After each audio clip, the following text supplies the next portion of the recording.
Action. Hey guys, welcome back to Keeping It 99, here with another episode, and I'm here today joined by a very special guest, Anish Sankuratri. Thank you, Anish, for joining the podcast. Thank you for inviting me. It's an honor.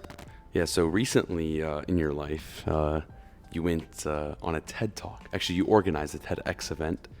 Kind of talk me through like what that was like, kind of what that experience was. Yeah, it's pretty funny, but I started off applying 6 months ago, and within the first 3 months, we got 6 rejections from TED, and they fully just said after the 6th rejection that they were going to ban us, and I did get banned. I couldn't access the TED website or the TED portal at all, and I had to reach out to them after that, and I had to send an email to their content team and have a meeting with their content team saying, what am I doing wrong? Why can't I apply again? They said, this is what you're doing wrong. You were applying for an 18 plus license when you're 17. You were applying for a company license when you're not a company yourself. So a lot of things went wrong, and eventually we refined it down to an application that we know would go through. And it went through, and luckily, since it went through, we were able to organize it starting January, and we just had it last Sunday. It just happened. It was nice. So what was that kind of like experience like, kind of taking that stage and talking to a lot of people that you may or may not know about? What was the topic you talked about again? I did asteroid mining. Okay, asteroid mining. So what was that like, kind of just talking to people about something you're passionate about, being a high school student? It was nice. It was a bit off the rails because every other talk during the event had like something tied to the theme. Like someone did accepting failure as a part of life. Someone also did like how to start a business starting as a teenager, how to make an impact. Mine was just completely out there. So it was kind of nerve-wracking because I knew I wasn't the fit in. I didn't fit into the entire event, even though I organized it. But I've had public speaking experience before, and I know how to speak in front of an audience. So that wasn't the hard part. The hard part was staying under time, because little that everybody knows, TEDx has a time limit. If you hit 15 minutes, they won't publish your talk. So you had to stay under that time, and I had a lot of content to cover. So that was the hardest part. And the second hardest part was we had to get video and audio perfectly working. Luckily, we had someone else doing that, so I didn't have to worry about that. But that was something we had to coordinate as well, because while I did have to look at the audience for the talk, I also had to occasionally look at the cameras, which was another challenge. And then the overall experience was kind of mixed. I have really liked it because I was finally like, oh my God, this has been 6 months in the works and we finally got it done. But again, when you're in that moment, you feel a little nervous because you're about to give this talk that's not only going to be seen by the audience of like 100 people that were there, but almost internationally because it gets posted on the TEDx YouTube channel. So what is that like, kind of just thinking about the fact that what you say goes on such a large platform? I mean, TEDx has, I don't know how many subscribers, but a lot. Yeah. How does that kind of sit with you to think that, anyone can just access what you say at any time? Right. It's, again, like I said, it's kind of mixed because it's great because I love that feeling. Like I get to spread a message beyond what I think I'm capable of, but it's also very, very daunting because I'm like, okay, now everybody knows who I am and I have to keep up this image of what I do. Like if I do anything wrong, it's immediately going to ruin this image that I've made of myself. Like this TEDx talk, like you said, everybody's going to see it. The second they Google my name, it's going to be there. So you have to be careful with these kind of things. And that's like, it's just a public media appearance that you have to keep. So coming in as a high schooler, you don't really think about how you're viewed in the eyes of the public. But after this, I have to start thinking about that, saying like, oh my God, now I'm heading into college. I have to be very careful in what I do. So how exactly do you kind of hurdle with that? Especially since you're so young, like maintaining a public image of that scale, like, is it something that you're going to pursue? Is it something that's kind of like a one-time thing? Like, how kind of are you like going through with this? So definitely I'm probably going to try something similar again, probably another TEDx event, or I'm going to try and see if I can get on the main TED event, get invited to one of their talks. But again, that's near impossible because it was so hard to get this license, and their TED is very selective on who they give their license to. And I don't know, I guess just my annoyance and my constant pestering forced them into giving me a license. But I'm probably going to try something again, do something very similar. It's not going to be a one-time thing. It was nice. It was a nice surge. but I'm probably going to try something again in the future where I do some more public speaking, because I like public speaking. I used to be really shy when I came into high school, but slowly I've built up my social skills where I can work on that. So how exactly did you build up those social skills, build up those public speaking skills? Like, where did that come from? Mostly, I started off, it came from robotics. I used to, again, robotics kids, everybody's stereotype is like, oh, these shy little nerds that work on a robot, but we have another side of the team where we work on presentation, and I didn't get to do that my first few years, but later I started practicing because I was practicing for an award called Dean's List within the robotics world. And you have to have great presentation skills for that, because you have to sell yourself to a panel of judges saying, why do I deserve this award? And I couldn't go up there in front of this panel of judges and act all shy, because then they would know, like, this kid doesn't even show passion for what he's doing, even though I might have. So I slowly worked on that with one of the mentors on the team, and they slowly helped me get better through practice and constant repetition. He would just call me in the middle of a robotics competition saying, practice your Dean's List pitch right now in front of me, just so I could get comfortable. And then he guided me all the way down to the interview room, and in the interview room I did basically the same Dean's List pitch, and luckily they liked my pitch, and they liked who I was and the passion I showed for robotics, and I ended up winning the award. Well, congratulations on winning the award. Thank you. So kind of talk me through more, like, obviously you've been doing robotics for all 4 years in high school. What is that really like? It was a big change, because most of my life I've been an athlete. I've been doing competitive swim for almost 12 years. Ever since I was like 4 years old, I've been swimming. And coming into high school, my freshman year, I was in varsity swim, but then I realized, like, I didn't really like it anymore because I've just been doing it for so many years. So I said, let's switch the gears into something I want to try. And I saw the robotics team and I applied. Initially, I was rejected, and I was like, ouch, that sucks. And so I was like, maybe it's not for me. But I knew the robotics coach at the time. He was my engineering teacher. And I guess he saw something in me, but he gave me a second chance. He let me re-interview with him. And I guess he saw my passion, and he let me join the team my sophomore year. And that was really like where I realized, man, I think I can do this. I think I'll enjoy my time in robotics. So I worked my sophomore year. I was a programmer, but then I realized my junior year that I didn't want to let one position define me. I didn't want to let one thing be my characteristic. I just didn't want to be a programmer for the rest of my life. So I started to branch out. I went into other departments of the team. I did build for a little bit, where I got to work hands-on with the robot and multiple tools to build it. I still did programming since that was my trick of the trade. And then this junior year was where I started building my presentation skills, because that's when I was nominated for the award. So I was working on all these things parallelly, and they slowly helped me build my own character to see who I am really. I'm not just a kid who spends time at home programming or just does his own little hobbies. I like to branch out, and that was the most important thing in my opinion.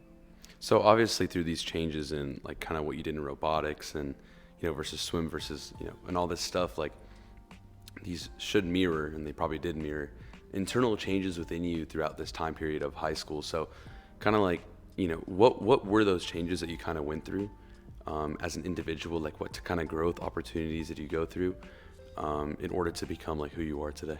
Oh, definitely. Coming into high school, I was a state record holder for swim. So I held a state record in I think the 50 breaststroke, and I had this I was fully arrogant. I was like basically cocky. I knew I thought I was the stuff. I thought I was him. Little did I know, coming into robotics, I'd be quickly humbled, because everybody is very high achieving in robotics. Everybody knows what they're doing. You're not the only one that's the best. Everybody there is the best coming into robotics. That's why it's so hard to get into the team.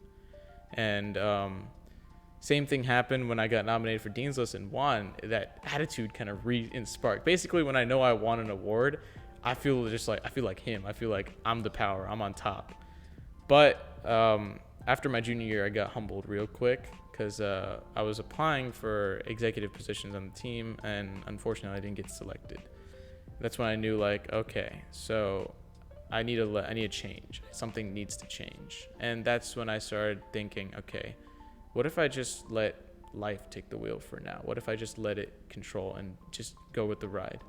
So now every time I do something and it's a big accomplishment, I don't like to blow it up, because I know my ego wants to blow it up even more. I just like to let it sink with me. Like the TEDx talk, I was proud of it. It was a huge accomplishment in my opinion, but I don't like to let it define me. I like to try new things now. So in theory, I went from this kind of like arrogant athlete to the humble person I am today.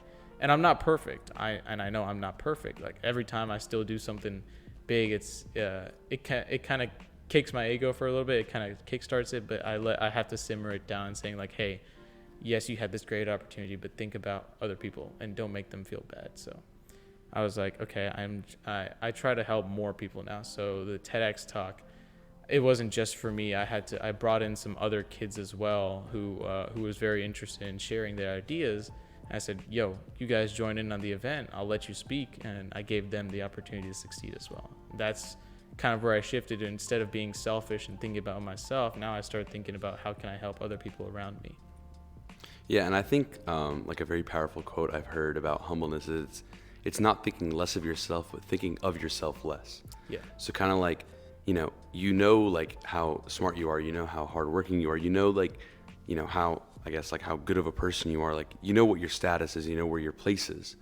But instead of thinking about like, oh, how great I am, like, you use that status, that place to bring people up to it, right? To almost like kind of like create competition for yourself. And I think obviously I'm still very arrogant, but like I think, it's gotten better. It's gotten better. It's got a lot better. So I think like I've gone kind of through the same journey of like, realizing that, I might be good at a lot of things, but I'm not good at everything. Right. And I think it's one of the things that intrigues me the most about the podcast is like, I'm really good at talking. I'm really good at, having these conversations, but all the other stuff, all the back stuff, the editing, the getting people to come on, like all this other stuff, like the business stuff, it's not really my strong suit. So, it's a good opportunity for me to grow and to have people come in and help me, and for me to help other people kind of, increasing their skills and abilities. So along those lines, you also have a podcast called the Wired In Podcast. Make sure to subscribe somewhere on the screen. So tell me about like, what was your motivation to start a podcast? We'll start with that question. What was your motivation to start a podcast? First of all, you were one of them. You definitely one of them. I was like, oh my God, my friend can do it. Why not? Let me try it. Yeah. Let me give it a try. I had a great opportunity. I was at Georgia Tech's campus tours one time, and I was walking around, and it was a solo campus tour. A student was taking me around in his class. He was an aerospace student. And I walked into one of the lectures with him, and I just sat down. They didn't question me in there, but they just let me sit there. And the professor was really, really knowledgeable on what she was doing. She knew like everything about these aerospace systems and everything. So I met with her after the class ended, and I asked like, hey, I really liked the lecture today, and I really enjoyed it. May I have your contact info? She said, yeah, sure. She gave me her business card, everything. Later, I reached out. I'm like, hey, I'm very interested in aerospace and everything. Can you let me know a little bit more? We exchanged a few emails back and forth. Eventually, I realized, oh, snap, she's an astronaut, because I Googled her name in the Georgia Tech directory, and it said former NASA astronaut. I'm like, oh, my God. So I had her contact info, and I was like, wow, that's great. So let me reach out to her, and let me just see if I can do an interview with her. I did the interview with her, and it went great and everything. And I realized, okay, so now that I have this, I don't want to keep it to myself, because, again, trying to break out of that selfish shell. Let's see if I can share it with anybody else. So I created a channel, and I called it a podcast. It's not really a podcast. It's just interviews with like these people. And I just released it. And I was like, you know what? More people can benefit from this knowledge than I can. I enjoyed the lecture she gave that day, but I think other people who are inspiring to be somewhere in that area, like the aerospace engineering, would benefit from this as well. Yeah. So kind of similar to your podcast, you bring all these new ideas and kind of inspiring new people. I'm trying to mimic the same, where I bring in people who have succeeded and can share their experiences with others. Yeah, and I mean, I will say, like, it's kind of funny that you filmed first and then thought of the idea of a podcast. Yeah. I find that really interesting. And the thing about podcasts is, like, you see all these big podcasts where people bring on these big guests, and a lot of times they cater their guests towards their audience. Mm-hmm. And I think for me, it's like, and I guess for you as well, the same, is it's more of like, what can I learn from these conversations? Because if you think about it, like, I want the people in my audience to be like me, right? Because I want people who are in the same kind of like area of life, who have the same ideas, same goals, same morals, same whatever, because they will benefit the most from it. If I'm benefiting from it, then the people who kind of have the same, similar ideas and stuff as me will also benefit the same amount or more from it. Right. So I think that's been kind of one of the driving factors for why I get, a lot of high schoolers on the podcast, a lot of college kids on the podcast, because it's like, what can I learn from my peers and people around me, and from people who are, and experts in their fields and whatnot. So I agree with you 100% on that point. And that kind of brings us to another question, which is, like, why do you have this drive to kind of take what you know and share it to other people? Like, what is the reason for it? I'm gonna sound corny here, but it started in robotics, honestly. So I know you were on the robotics team. Do you remember Outreach? I do remember Outreach. Yes. So Outreach, my junior year, I just loved it. I loved working with these younger kids, and it would force me to kind of like reinvigorate. Like it awoke something in me in which I wanted to help. So I would design curriculum, these amazing camps using like the materials we had. Like we recently did a camp where we did model rockets, where we had the kids build model rockets and shoot them up in the air, which I thought was amazing. Because again, I think of the activities I like to do, and I say maybe these kids will enjoy it as well. It may be hard for them to learn, but they'll like it. So that's why that kind of helped me shape what I am today, in which whatever I have, I try to give it away as much as I can to other people, because I feel like, yes, I benefit from it, like you said, but I feel like other people can benefit from it more. One example from the podcast was after that first episode with Dr. Magnus, we recently filmed again, and it's not out yet, but I'll give a little sneak peek here. We recently filmed again, in which she gave almost like a lot of info about what goes into the NASA astronaut selection process. And I thought that was cool, because as a kid, I've always wanted to be an astronaut. But I feel like there are some kids out there who are still trying to search themselves, and I feel like this could benefit them. This could be like, if there's a kid who likes playing with Legos, maybe he could go down a path of engineering, because he likes to think analytically, and he likes to think critically, and likes to put things together. These kind of things, I try to think from the mind of a kid, because that's what I enjoy. So I have a younger sister, and she's way younger than me. We have almost a 9-year gap in age.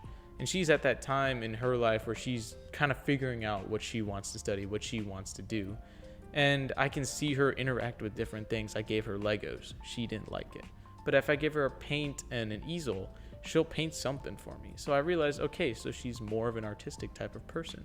And I realized that the impact of my knowledge on these kids can further help them beyond anything else I can do. So if I just share the knowledge that I have, that I think sounds cool to me, these kids can benefit from that as well.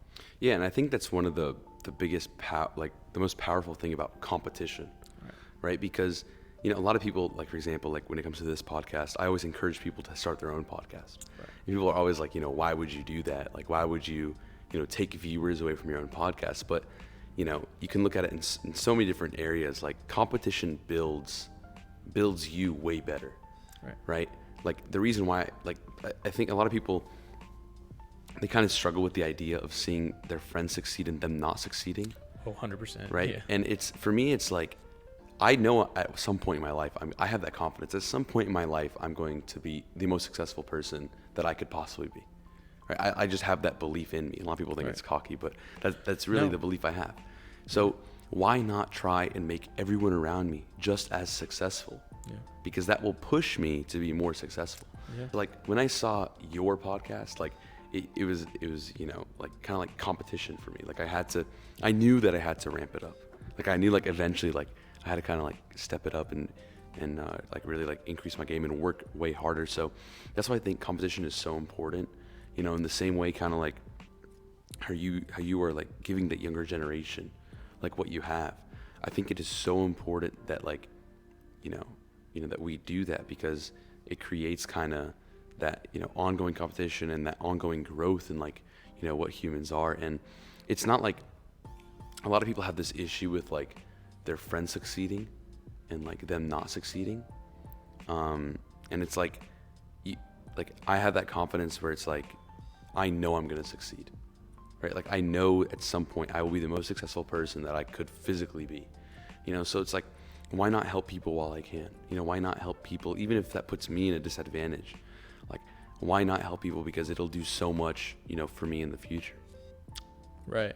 I completely agree with that point where you mentioned that you knew you were going to be the most successful person you can be. And that's great. That self-confidence is completely important. And I can relate to that because it's kind of like how I became to who I am today, trying to spread my knowledge. If you remember when I told you, when I came into high school, I was this arrogant athlete and everything. That's because I had no confidence in myself. I had confidence that I was good because I had to show that to kind of again, back to the public image. You have to show that you're fine. You're perfectly good as you are. But in reality, I had a lot of confidence issues myself. And over time that kind of built up. And then junior year, it was really my breaking point to where I knew like, oh my God, I suck basically. Like I don't believe in myself or anything. I don't like trying new things. I don't like taking risks because I just like to stay in the safe bubble. And that's when I realized, oh my God, I need to change something. I need to be the change I want to see. And I'm going to bring my fitness journey into this. I used to be very overweight at the end of junior year. And after pile on, I'm going to say L's because that's the best term I can use. Basically a lot of losses. I've taken a lot of rejections, a lot of hits from junior year. And I realized, oh my God, that's because I've just tried to play it safe for too long. And eventually it caught up to me. And I spent my entire summer, I cut off every single form of social media communication. I just started working on myself. I started building myself. I started trying to find terms with myself, trying to be like, how can I make myself a better person to make sure I can make other people around me better people? And that's when I had an incredible weight loss journey. I lost a lot of weight, and it built my own self-confidence. It made me feel good. And that's when I said, okay, let's try and take risks now. So now I have this mentality to where I like to try new things. If it doesn't work out, boo-hoo, let me try something else. And that's why I was so persistent on the TEDx stuff, because that's when I knew we got rejected 6 times and I knew I've been banned, but I'm like, you know what? Let's try again. Let me try again. Let me see what happens. And overall persistence, diligence, all these things came together and I was able to get the license. And that was when I realized oh my God, if I try to take risks and I act towards things that I think won't work, it'll happen or I'll make it happen. And that's why most people, when you come into high school, I know you know this, most people are like, you need to time manage effectively, you need to do all of this. I kind of follow another clock now in which I have goals. It's goal management. How badly do I want something? How badly do I want to get this? TEDx. I was like, I really want this. I want to share these ideas and I want to bring other people in my community up with me. So I said, okay, I will poke and prod at TED as long as I can until I get officially a letter from them saying you are banned and you are never allowed to touch a TED product again. And luckily that persistence helped and we were able to get the license. But that's how I see it now, in which we have a game show that we run in the robotics world called Peachtree Live. And originally that was one of the goals as well. I'm like, I want to make a legacy for me in the world of robotics. I want to leave into college, because in college there's no robotics at all. I want to leave high school robotics with a legacy, something that I started and something that continues on with the rest of time in robotics.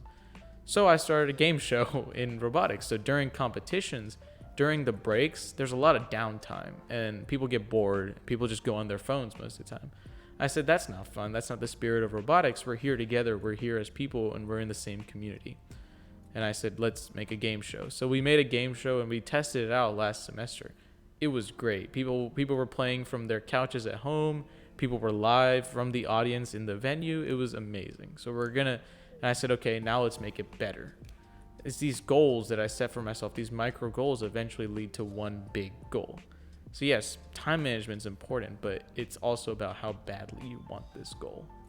I really like the term goal management. I think it's, I actually really like it, and I'm going to start to use that on the podcast. Sorry, I'm going to steal that storm. That's good. But I agree 100%. I think a lot of times you think about, how do I manage my time? How do I set a time, this amount of time to study, this amount of time to work out, whatever, where, maybe it should be more goal oriented, where it's like, because I think goals are easier to grasp than time. Yeah. Right. A lot of times you're like, oh, this will only take me 30 minutes. And then 2 hours in, you're like, Yeah.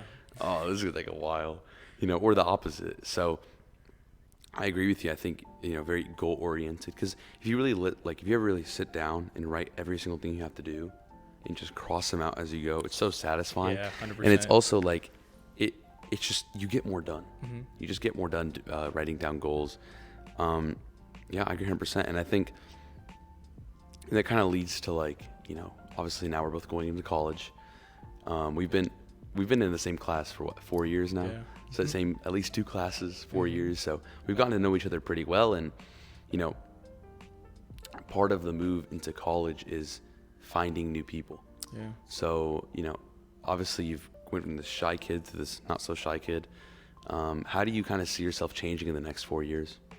So definitely college is going to be a completely new experience, because everybody's kind of fallen into the same boat, in which new school, trying to make new friends and everything. So I just have to see myself as an adaptable person. I have to see myself as a person people are comfortable with. So I can't be arrogant at all. That won't fly. Nobody likes that. But I have to have confidence in myself as well. I have to know I can do things.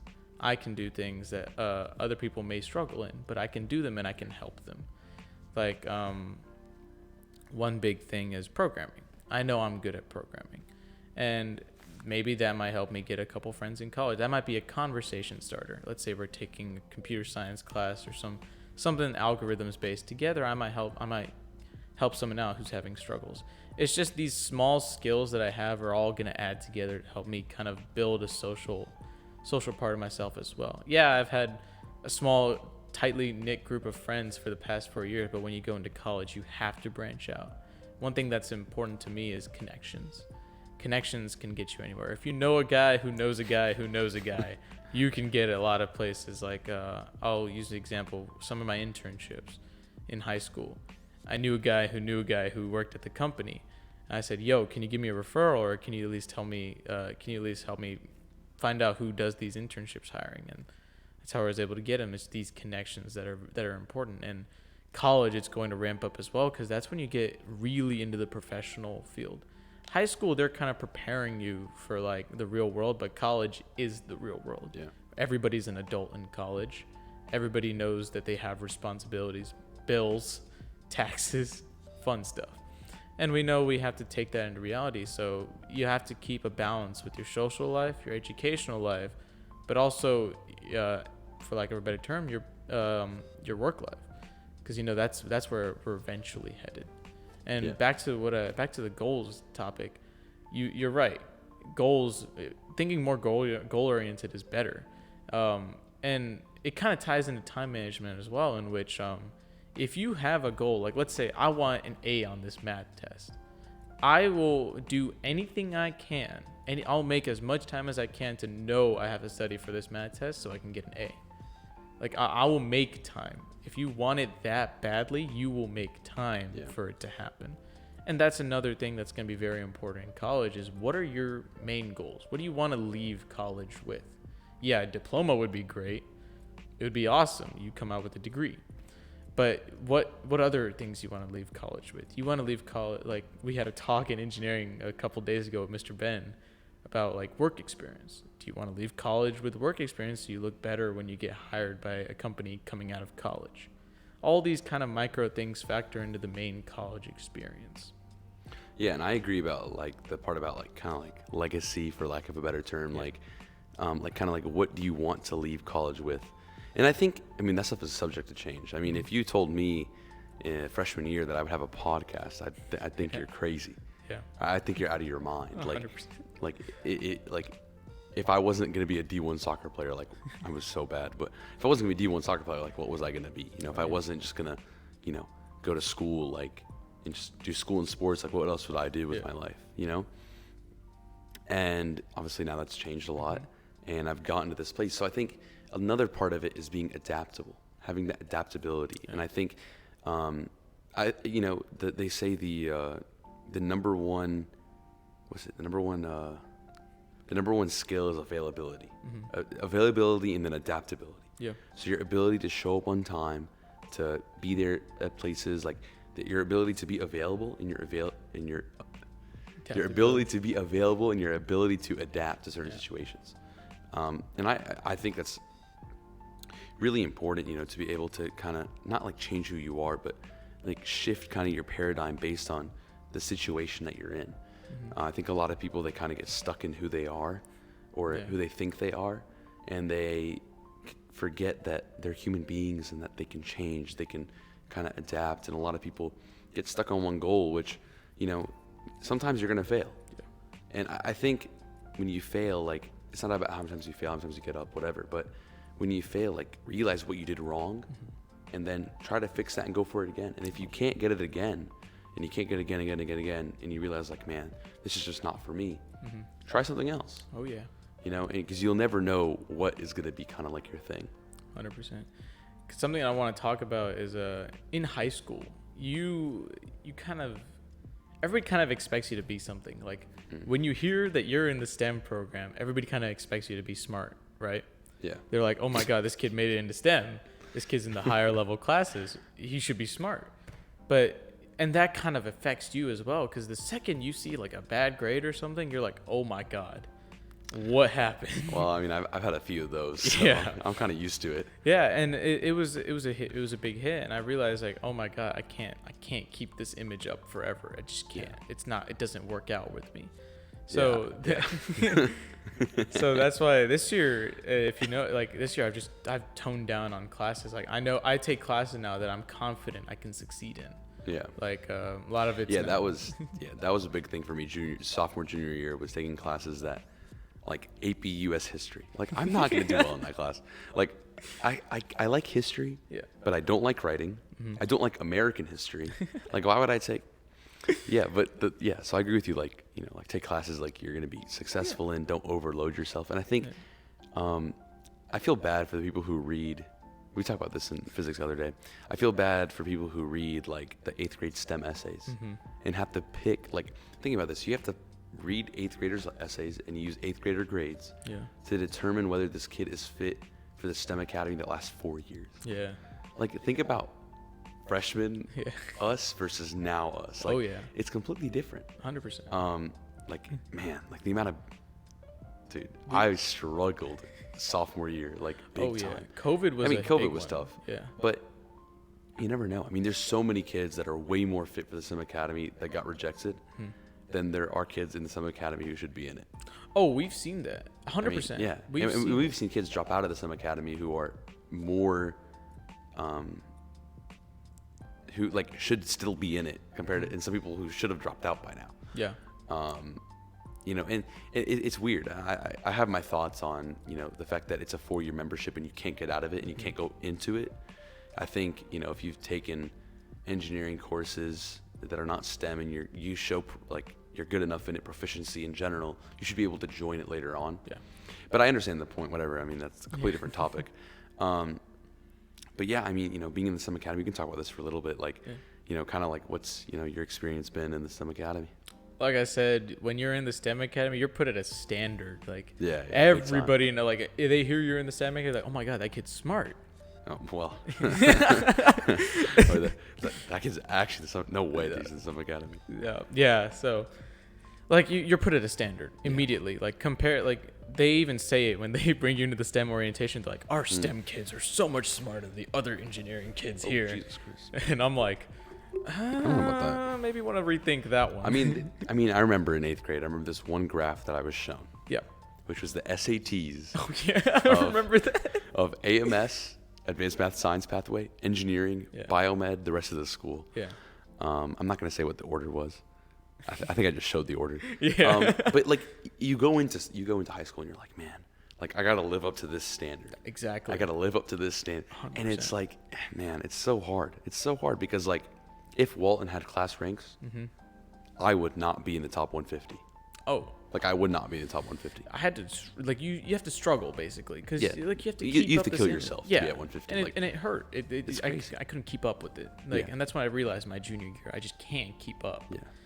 And it's not, there's a lot of other things. I think it's more important that you take the opportunities that you can to better yourself as a person over just killing yourself for classes. 100%. I mean, there's so many kids I know that they're 4.6, 4.7s that are just miserable. They're miserable, and they're just not fun people to be around. 100%. Right? Because they crafted their identity around Exactly. it. They've been like, I'm that 4.7 student, and I'm better than you get me because out I of have a here. higher GPA. And I'm like, I can't relate to you at all, man. It's just they've made it their identity. Yeah. And like I said before, I don't like letting one thing define who I am.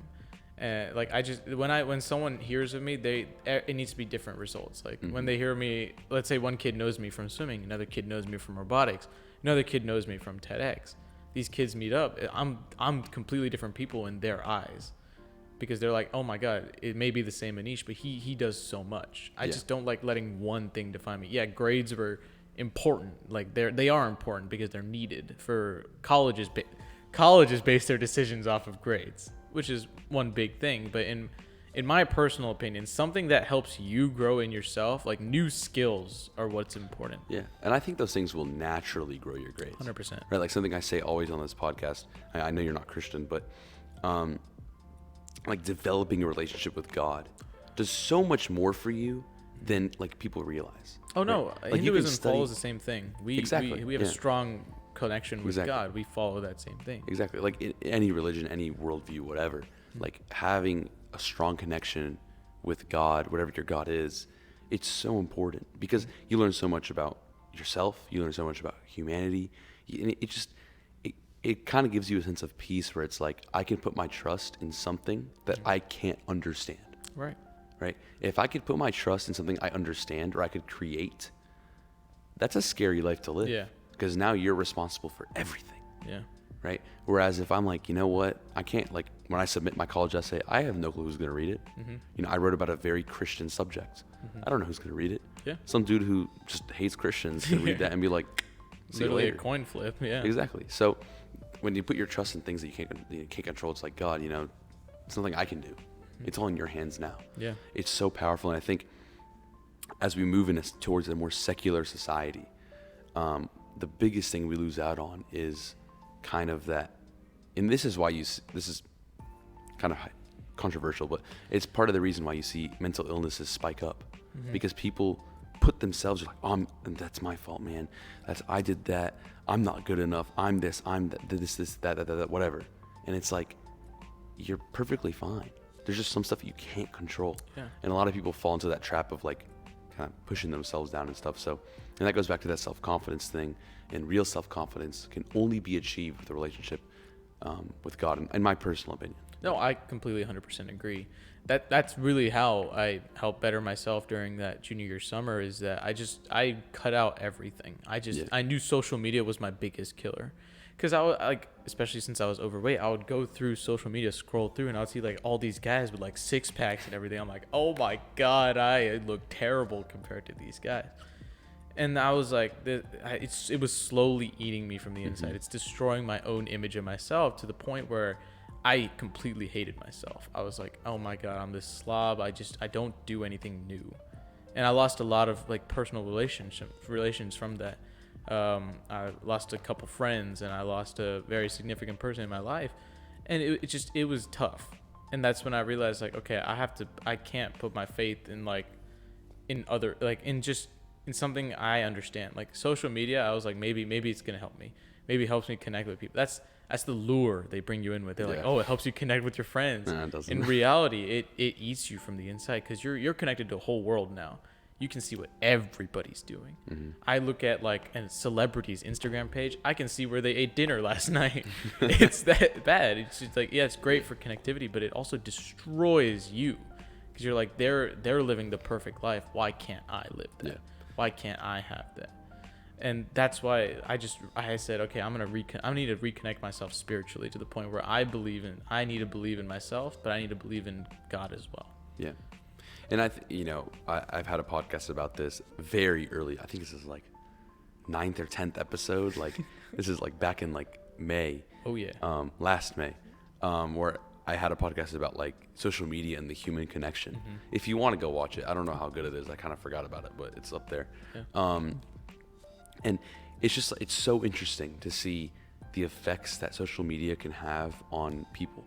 You know, like how many times do you just, you know, walk, like if you're, you know, walking out on the street, downtown Atlanta, whatever, Avalon, whatever, how many times do random people like actually say hi to you or like wave or whatever? It's like everyone is in their own little bubble. Mm-hmm. And something I did one time, still haven't posted this, but I did street interviews in France. Very weird, in Paris. I'm excited. I still have it. I mean, I recorded it in November, like over Thanksgiving break. Again, I hate editing, so I haven't edited. It'll probably come out when I feel like editing it at some point. Maybe it'll just be like if I miss a week, just kind of little filler episode. But like, it was so hard. One of the parts of that episode is so hard to get people to be like, hey, can I talk to you 2 minutes? Mm-hmm. You have 2 minutes to spare. So we're not a quick interview. Yeah. And these people are just like, no. I have work. Yeah. And it's like, okay, you know, and a lot of it, every single person's got AirPods in, on their, looking down at their, like, it's so bad. It's like, we never sit back and think about it. It's just so normalized. Mm-hmm. And it goes back to the self-confidence, it goes back to being a public speaker, like, you know, all full circle, because you know, that's what I do best on this podcast. We like the ring and around. it's, dude, it's the only thing I'm good at in life, honestly. No. I'm You got a lot of skills. I'm Come playing. But yeah, like it's very important to connect with people because it, you know, makes you a better person. You're able to grow, be a better public speaker if you care about that. You can have a TEDx event if you care about that. It's very hard. Careful. And it just helps you become a better person. So yeah. Any last thoughts? Yeah, I completely agree. I can't say anything else. It's just my main takeaway that I want everybody else to have is goal management. Yeah. I think that's a big one. That's a good one. Goal management. If you can manage your goals effectively, you will literally like do anything you can to get them done. You'll make time. Time management is important, but goal management is where it's at, because it's nice to just clear everything out when you're done. Mm-hmm. Like TEDx, I had like 16 tabs open every day because I had to check all these license requirements, and I had to make sure I cross-references these resources so we could send in our application without having to be rejected. After we got the license, it was such a relief to just close all of these tabs out. It may seem small, but it's a big victory in my book, because it was this huge goal I was going towards. So when's the next TEDx event? I'll give you a hint. Probably within the next year. Okay.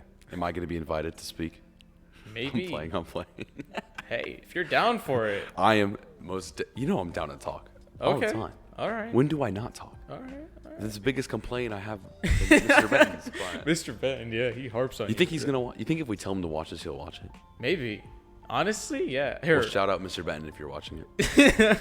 Here's what we'll do. I have a genius idea. When my TEDx talk gets released, we'll send him an email of both. Just this. Or hear this one out. We log onto his computer during class and play it and pull it up. Oh wait, no, YouTube is blocked on school. No, not for teachers. Oh, it's not? Mm-mm. It's good to know. How do you think he plays his music all the time? Oh yeah, good point. All right, well, thank you, Anish, for coming on the podcast. If you like this, make sure to like, comment, subscribe. Subscribe to Anish's podcast. If his TED Talk is out by now, watch it. Actually, it won't be. This is coming out tomorrow. Okay. It'll be out by the end of this week. End of this week. Yeah. Hopefully. So if you're watching this on Friday. No, not like workday week, like week, like Sunday. Okay, so if you're watching this on Sunday or Saturday or whatever day it comes out, it's down in the description. If you want to come back to it, that's a free view for me. You can also go come back and click down to it. Hey, support this man. He's a great dude. He's working hard. I've seen him. Thank you, man. Make sure to like, comment, and subscribe, and share so we can get a podcast studio and hit 500 subscribers. And thank you, Anish, for coming on to the podcast. And see you next week. Appreciate the invite.